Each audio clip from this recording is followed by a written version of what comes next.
then neither do I condemn you. Go now and leave your life of sin. I think there's really a lot to read in this verse. By asking the man, who among you has not sinned, cast the first stone, he was saying, who has truly been responsible for their life? Who is taking responsibility for their sin?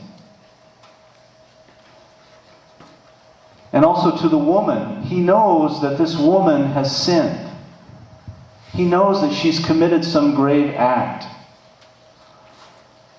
But the price of forgiveness is not simply saying, I'm sorry, and then leaving, and then going and doing it again. That's not the price of forgiveness. And that's not taking responsibility. He was asking her to change her life. He was asking her to take responsibility and leave your life of sin. That means don't do it anymore. Change yourself. Own up to what you have done and change your life.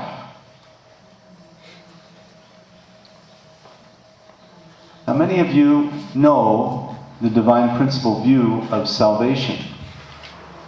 We view it as salvation is synonymous with restoration.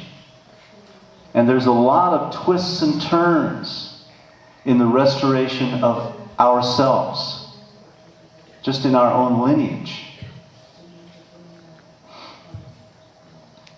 It's not that easy to receive salvation from the divine principle viewpoint. When you have sin, it's not easy to remove. Man has a certain role to play. We believe man has a certain role to play in taking responsibility for his sin and removing it. A man has to realize his responsibility. It reminds me of a story. It's kind of a funny story that... how many of you have ever remember buying your first car and how excited you were buying your first car? I bought a car when I was 15 years old. I couldn't even drive yet.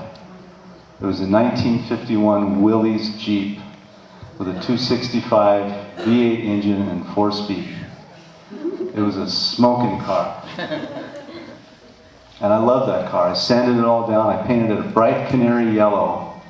And I drove through the cornfields because I didn't have a license to drive on the street.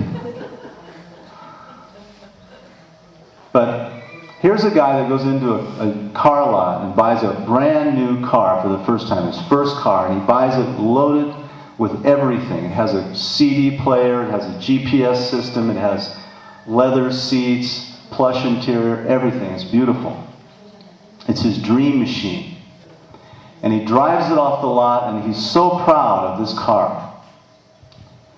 And then the next day, this beautiful van that had everything in it, the man brings it back to the lot. It's in a tow truck and it's all crushed and mangled and completely totaled. Can't even drive it anymore. And the guy's all bruised up. And he storms into the salesman's office and he says, I want my money back. And what's more, I'm going to sue you for medical damages. And the salesman says, what happened? What happened to the car? What happened to you? And he says, well, you know, I drove this thing out of the lot. I took it on the interstate to test drive it, and I put it on automatic cruise control. Then I went back and got a cup of coffee, and the doggone thing went off the road.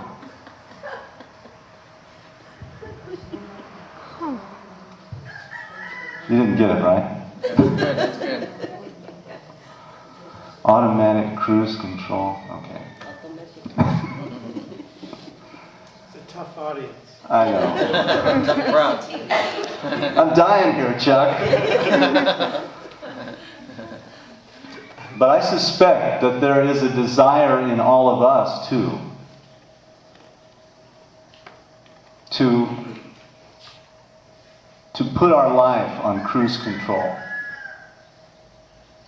We just want to put our life on cruise control and not worry about it anymore. Just let it run. But that's not how life works. That's not the condition that we find ourselves in today. What is my responsibility? Well, you could say that my responsibility is to fulfill the will of God, right? Yeah, well, what is the will of God? Do you remember my class? What is the will of God? You don't remember. To fulfill the purpose of creation. Well, what's that? God's purpose of creation was to manifest and perpetuate love. God's love. True love. To experience the joy of a relationship with who? His children. An extension of Himself. That's why in the Divine Principle movement we feel so strongly about marriage and so strongly about family, because this is the institution where this happens. And this isn't something, the family isn't something that we just created conveniently for society to be better than it is. And it's not just trying to follow a moral teaching. But this is a desire.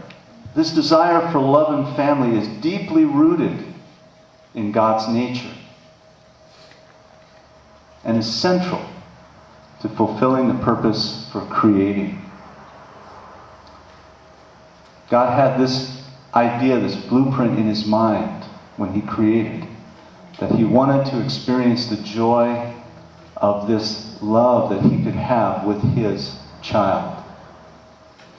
In Hebrews chapter 1, there's evidence of this when they talk about Jesus. They say the Son is the radiance of God's glory and the exact representation of His being.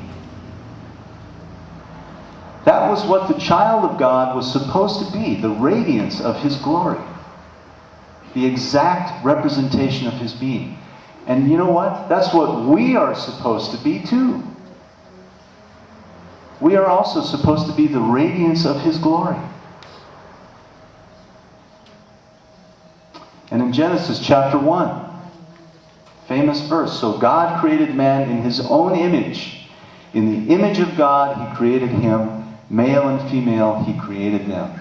In His own image He created man and woman. So our responsibility is to live up to that image and to be the substantial manifestation of God on this earth, in our lives. So after creating man, God gave 3 blessings. Remember what the 3 blessings were? To be fruitful, multiply, and have dominion. Right? Be fruitful, multiply, and have dominion. I don't know how many times, when I was growing up, how many times I glossed over that verse like it wasn't even there. Like, to be fruitful, multiply, and I go, oh yeah, okay. That's great. I didn't even understand what that meant, but it's so key and so fundamental to really understanding God's heart. We can think of our responsibility in 3 ways. First one, when we deal with being fruitful, what does it mean?